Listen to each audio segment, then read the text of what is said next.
Y no debería importar la manera, porque si todos queremos el mismo objetivo, nos tendría que importar que, por ejemplo, salgan 2.400.000 niños de la pobreza, y yo he tenido conversaciones con kirchneristas y niegan el número, que no lo dijimos nosotros, sino que lo dijo UNICEF. UNICEF, exactamente. Y se enojan y buscan el pelo al huevo, sí, cuando hay 2.400.000. Si son los adalides, ¿no?, de la gente vulnerable, digo, tendrían que estar felices y claro, no están enojados. Claro.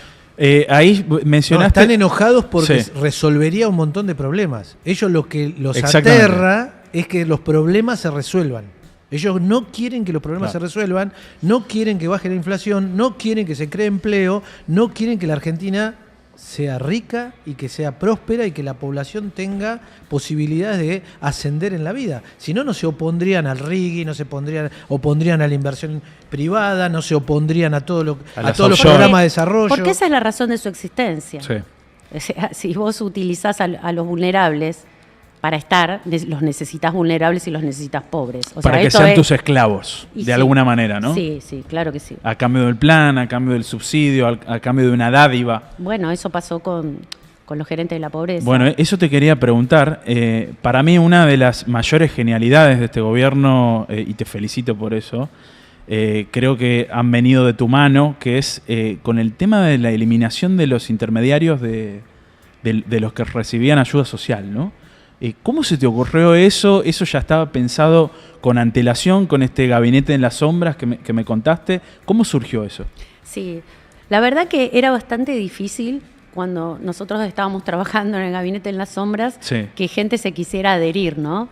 Entonces, en un momento, bueno, se iba sumando muy de a poco, porque además nadie pensaba que íbamos a ganar las elecciones, con lo cual más difícil aún. Nosotros sí. Con él, ¿te acordás? Sí. Nosotros éramos los únicos locos que decíamos, vamos a ganar. Sí, bueno, Javier también. Y Javier. Había unos cuantos más. Sí, Javier también. Sí. Javier también. Pero, bueno, nosotros trabajábamos como realmente si fuéramos a ganar igual.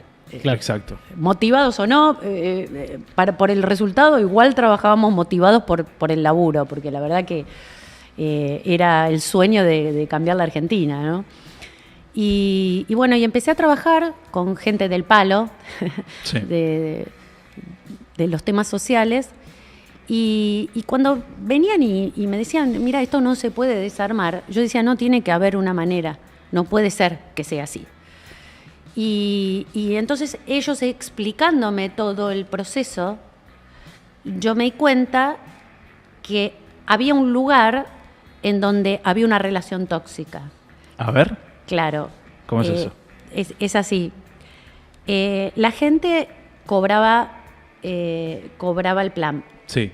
Pero para cobrar el plan tenía que hacer una contraprestación, que era o un curso o un trabajo.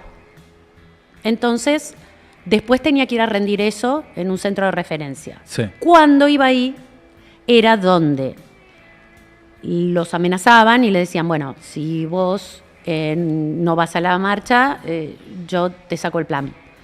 Porque era loco esto. O sea que la contraprestación terminaba siendo ir a la marcha o hacer, digamos, alguna acción que le sirviera políticamente, digamos, al partido, ¿no? O sea, la contraprestación sí, era, yo te doy el plan, la oficial. No, claro, por eso la legal. La formal quizás era claro, barrer una vereda. Pero después, y la otra, en los hechos terminaba siendo... Porque la otra sí, era el esclavismo. Te lo doy a cambio de... Eso era el esclavismo, ¿no? Exacto. Utilizar, era un objeto esa persona. Claro. O sea, yo te voy a dar... Aparte, jugando con el hambre de la gente. Siniestro. Porque decirle a alguien, te doy un bolsón de comida a cambio de que vengas, y si no te bajo el plan, que quiere decir... No vas a comer, ni vos ni tu familia. Por no venir a la marcha. Es absolutamente nefasto. Pero además, se arrogaban el derecho de subir y bajar el plan. ¿Pero cómo? Eso lo tenía que hacer el Estado. Pero claro, había 1.300.000 personas que estaban en un Excel. Claro. Al no haber transparencia, al no haber digitalización en nada, digo, yo te subo y te bajo como quiero. Claro. Y esto lo manejaban los intermediarios. ¿Por qué? Porque estaban de los dos lados del mostrador. Claro. Entonces, yo me jugué ahí y dije, bueno, es ahí donde hay que cortar. Cerremos los CDRs, cerremos los centros de referencia y que ya no tengan vínculo y hagamos promoción de que es el Estado el que le da el plan. Y bueno, fue el famoso, el que corta, no cobra, porque, bueno, estaba obviamente todo ligado a hacer la manifestación para apretar al gobierno, supuestamente apretar, porque estaban del mismo lado. Era como actuar y jugar a que yo aprieto el gobierno para que me den más. Claro. Pero los personajes y los actores eran los mismos. Absolutamente. Entonces, perverso. bueno, ahí, al sacar el CDR, al sacar esa conexión tóxica que digo yo, entre que la gente tenga que ir y darse cuenta a la gente que no tenía que ir a ningún lado para conseguir el plan, no pudieron traerlos más a hacer piquete. Entonces, entre esa situación y además que ya no se podía cortar la calle por el trabajo de la ministra Bullrich, se terminaron los piquetes. Absolutamente. Pensemos que en las imágenes que veíamos en esa época, cuando veíamos marchar por la 9 de julio a mamás con los nenes y los carritos. Eso se terminó completamente. Se terminó, desapareció esa imagen. Se terminó, de hecho para mí también. Obligada, en una tristeza donde vos veías que esa gente estaba obligada a ir ahí. Que ¿Qué piensa esa gente preguntaban hoy? ¿Por qué estaba ahí? ¿Te acordás? Hoy está libre. Sí, claro. Esa gente de hoy es libre. Bueno, vos fíjate la crueldad que tienen, que voy a contar algo. Adelante. Una anécdota. Yo estaba en casa de gobierno y le digo a Javier y a Karina, ¿cuándo van a venir a visitar? Vamos ahora. Bueno, dale. Cuando estamos yendo, me llaman del ministerio y me dicen, no, hay gente haciendo cola en la puerta. Entonces le digo, no vengan. Yo estaba tan enojada que iba en el auto con la custodia y digo, no, yo voy a bajar. Entonces llamo a mi gente del ministerio, le digo, bájenme una mesita, voy a bajar. Sí. No puedes hacer eso. Bueno, obviamente mi custodia estaba desesperada porque yo quería ir ahí. Y bueno, y cuando llegué, me bajé y fui a hablar con ellos, que todos lo vieron, viste, que yo les pregunto, bueno, claro. Pero ¿qué necesitan, qué quieren? Y bueno, y cuando yo les digo, decía, no, ministro, tenemos hambre. Bueno, está bien, si ustedes tienen hambre, vengan, que es la lógica que después atravesó todas las políticas, ¿no? De poder identificar a esa gente. Claro. Y no que estén tomadas por otro. Entonces yo le digo, entren y denme su número de documento y su nombre y apellido. Me siento y no entró nadie. Y yo los veía que me miraban, había hombres, mujeres, me miraban con unas ganas de entrar. Sí. Y querían entrar. Pero estaban tomados por ellos. Estaban esperando al referente. No, más le tenían miedo. Claro. Es que hasta que no llegó el referente. Y entonces tuvieron que esperar que venga el referente. Y ahí sí, vinieron con toda la parafernalia, con el, ¿viste? Con las banderas. Con las banderas, con un altavoz. Claro. Entonces, bueno, yo estuve esperando 20 minutos y dije, bueno, basta. Les avisé, me voy y me fui. Sí. Mirá qué crueles que son que al día siguiente organizaron. La ministra dijo que los iba a atender uno por uno. Y abajo del sol, porque hacía poquito que habíamos asumido. Era verano. Verano. Trajeron niños, gente, varones, mujeres, todos abajo del sol. Abajo del sol. Que a mí me preguntan, ¿y qué va a decir usted, ministra? Que yo nunca hubiera citado gente a venir abajo del sol con 35 grados. Les tuvimos que dar agua. Fueron, le dieron, encima estaban agradecidos. Estaban tomados, tenían la voluntad viciada. Exactamente, absolutamente perverso. Yo creo que esa es una de las causas, ustedes me corregirán si no, por las cuales creo que además cambió la composición demográfica, ¿no?, de las marchas.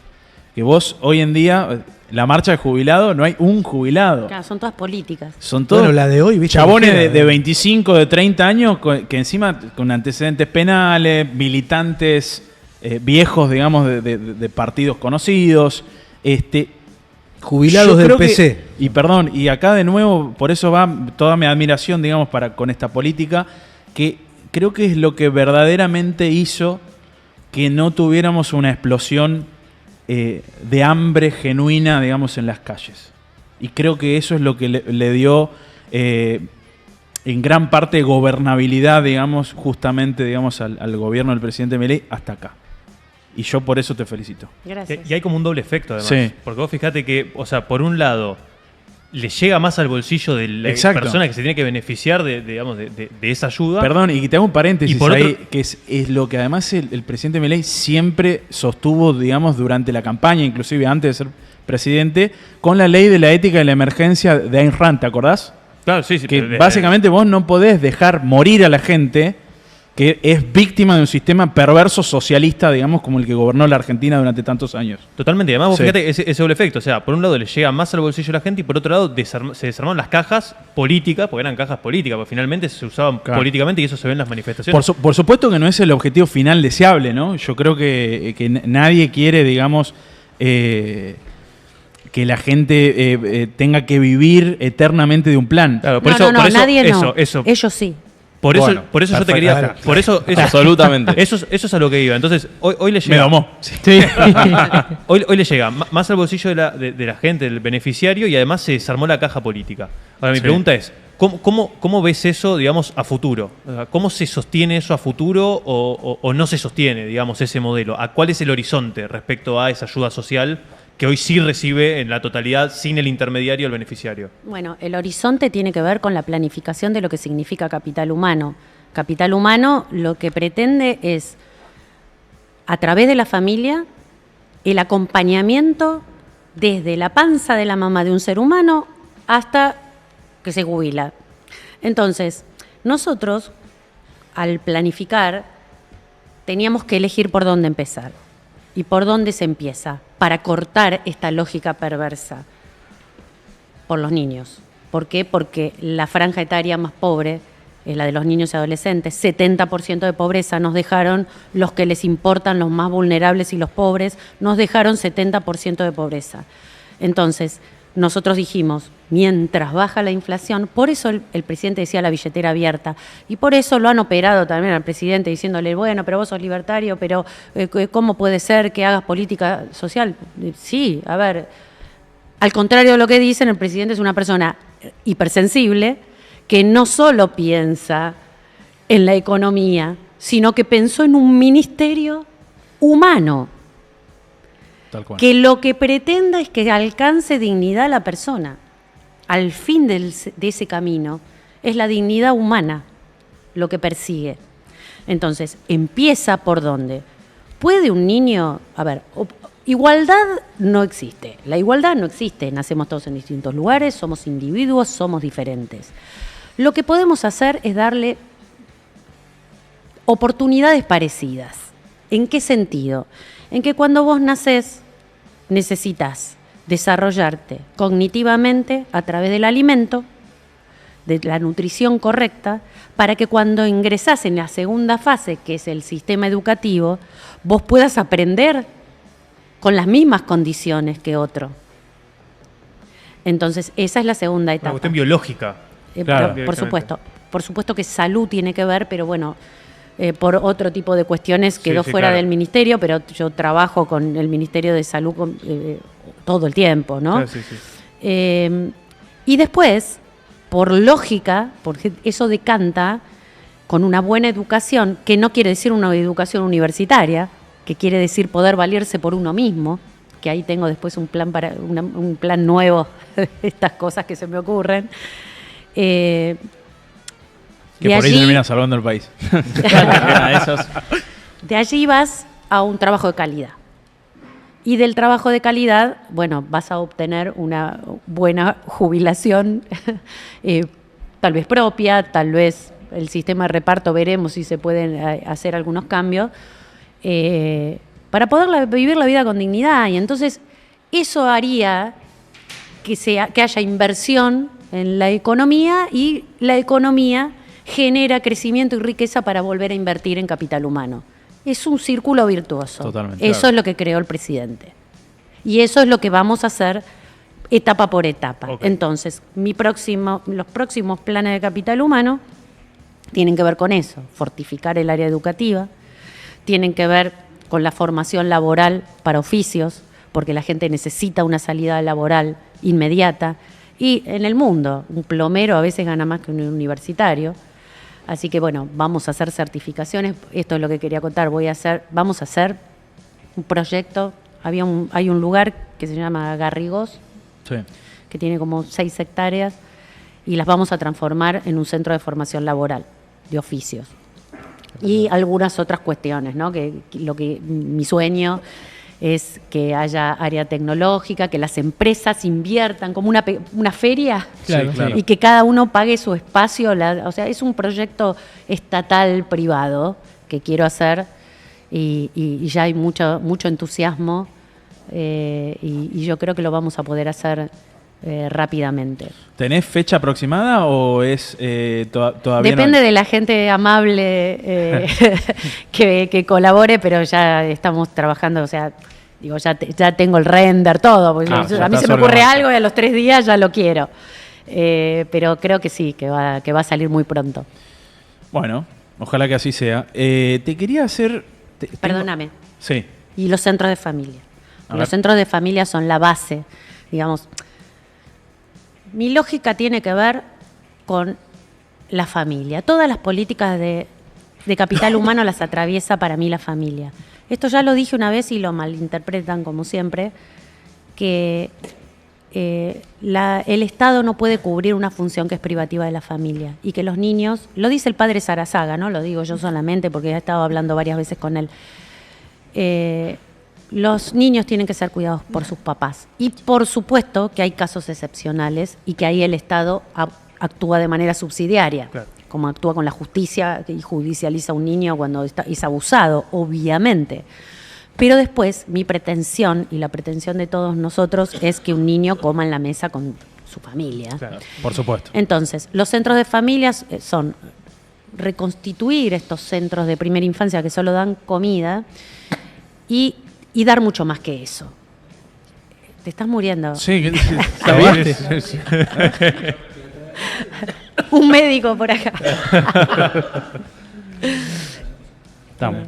Bueno, Sí. ahí tenemos un cast en recuperación que entendió el chiste de un médico por acá. Vos también. De la familia estaba hablando. No, ya fue hace mucho.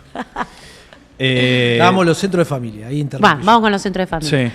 Y bueno, queremos que haya una ventanilla de ANSES, que haya RENAPER para que hay muchos chicos que no tienen documentos. La documentación es complicada de conseguir a veces. Y otra de las cosas más importantes que queremos es la clase media que hace cuando tiene un dinerito. Le paga a los niños algún deporte, Una actividad. el aprendizaje de algo recreativo. Algún instrumento Bueno, de nosotros música. lo que queremos es hacer unos vouchers, ya está eso en camino, y entregar en los centros de familia vouchers a las familias. Ya en Concordia tenemos la primera prueba piloto que estamos haciendo, y a cambio de eso la familia tiene que tomar los cursos que nosotros damos de crianza, de buenas prácticas nutricionales, digamos, apoyar a la familia para ser familia. Y yo creo que, bueno, fue un éxito el proyecto, la prueba piloto que estamos haciendo. Todos nos están pidiendo Sí. que vayamos a las distintas localidades, y yo creo que eso va a terminar, ojalá, reconfigurando los comedores, la lógica de los comedores. Hablando de los comedores, te quería preguntar porque me enteré hace poquito de un caso que me llamó bastante la atención. Tengo entendido que en alguna de estas, no sé si llamarle auditorías, digamos, o evaluaciones, digamos, que hacía el Ministerio de Capital Humano a los comedores, digamos, a los cuales los asistían, digamos, con algún dinero, digamos, o con alguna clase de ayuda, con alimentos. ¿Puede ser que encontraron cosas bizarras en algunos casos? Tipo, creo que había una Sí. escuela de baile del caño en un Sí, comedor. pole dance. Literalmente. Sí, O se sea, han encontrado cosas sí. increíbles, de talleres mecánicos. Sí, es verdad, una escuela de pole dance. No funciona, o sea, no había ninguna mesa, no había ningún chico que comía ahí, era una escuela de pole dance. Sí. Lo que pasa que... Y a tenía ver, una partida, digamos, asignada. Claro, porque el sistema era así, había 44.000 comedores, o sea, cualquiera iba y se anotaba y no había requisitos. Bueno, era viva la pepa. Claro. Entonces, ya te digo, como estaban de los dos lados del mostrador, tenían que justificar con el RENACOM y los comedores. Claro. Entonces decían, mira toda la gente que necesita, y nada, o sea, por eso después veíamos que vendían en Mercado Libre. La polenta.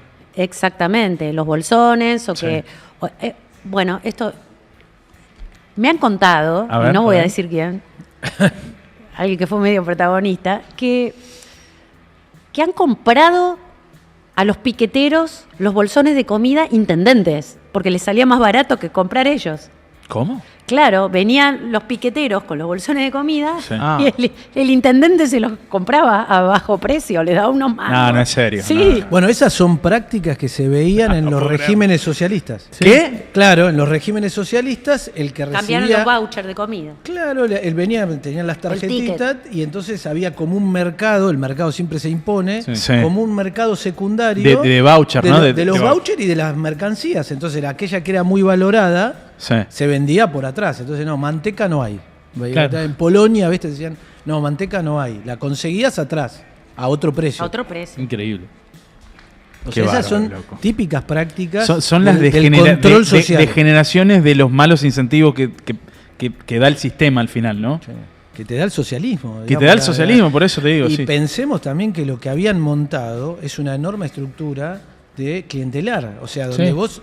¿Qué significa clientelar? Cuando decimos clientela, eso viene de Roma. Sí. Los jefes, en la antigua Roma, los jefes de partido, tenían una clientela, que eran aquellos que de alguna manera recibían o dinero o pan, o alguna dádiva que les daba el líder. Sí. De ahí viene el concepto de Roma de la clientela. Y ellos armaban toda esa clientela que directa o indirectamente dependía de ellos. Y ese sistema, la máxima perversidad, creo que fue este último periodo, ya directamente eran prisioneros. A mí cuando me preguntaban en algún momento por qué me parecía que Javier tenía que ser presidente, una metáfora que yo usaba mucho en ese momento, es, le digo, mira, nosotros la Argentina vive en un campo de concentración, administrado por estos tipos.